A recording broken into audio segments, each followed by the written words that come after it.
Cher jury, cher auditoire, aujourd'hui nous allons vous parler d'un sujet crucial, l'art de parler.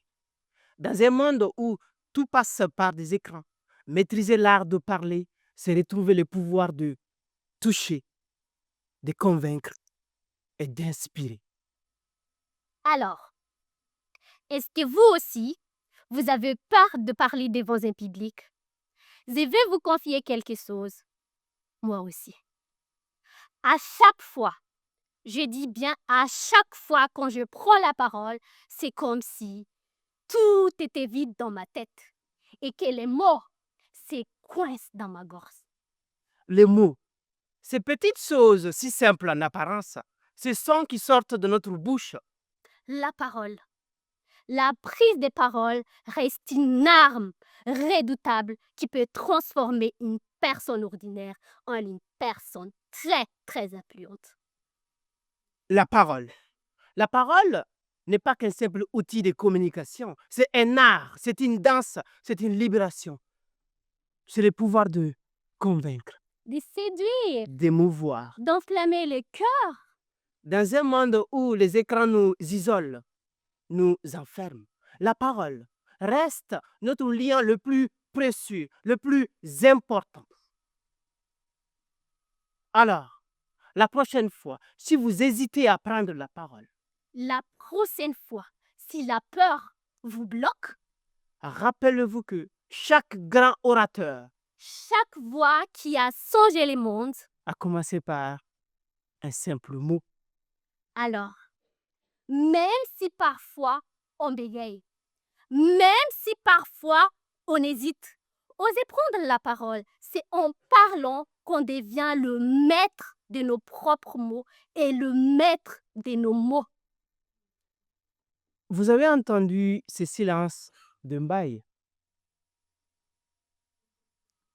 Le silence est vital dans la prise de parole. Ce silence donne du poids aux mots et aux émotions. Le silence qui suit du Mozart, disait Guitry, c'est encore du Mozart. Le silence, c'est aussi la parole. Car oui, lorsque nous parlons, ce n'est pas simplement des faits ou des informations. Nous livrons une part de nous-mêmes. Et c'est là toute la beauté et la difficulté de l'exercice. Car chaque mot, chaque phrase, chaque discours porte en lui l'écho de notre histoire, de nos valeurs, de nos expériences et des principes qui nous animent dans la vie de tous les jours. Et bien plus, oui, qu'on se le dise, car au-delà des discours, des arguments et des points de vue, ce qui fait la beauté de toute rencontre humaine, c'est sa capacité à se parler et à s'entendre, à sortir de soi pour entrer dans le monde de l'autre. Car oui, trop souvent, bien trop souvent, vous, eux, moi, nous avons tendance à nous enfermer dans nos rôles, dans nos préjugés, dans nos certitudes. Or, parler devant les autres, parler devant vous, cher auditoire, c'est avant tout s'exposer, se mettre en position de vulnérabilité et paradoxalement de force. Car lorsque l'on parle avec toute la vérité et la transparence possible, on offre quelque chose de précieux, la possibilité à l'autre de nous comprendre et de se comprendre à travers nous.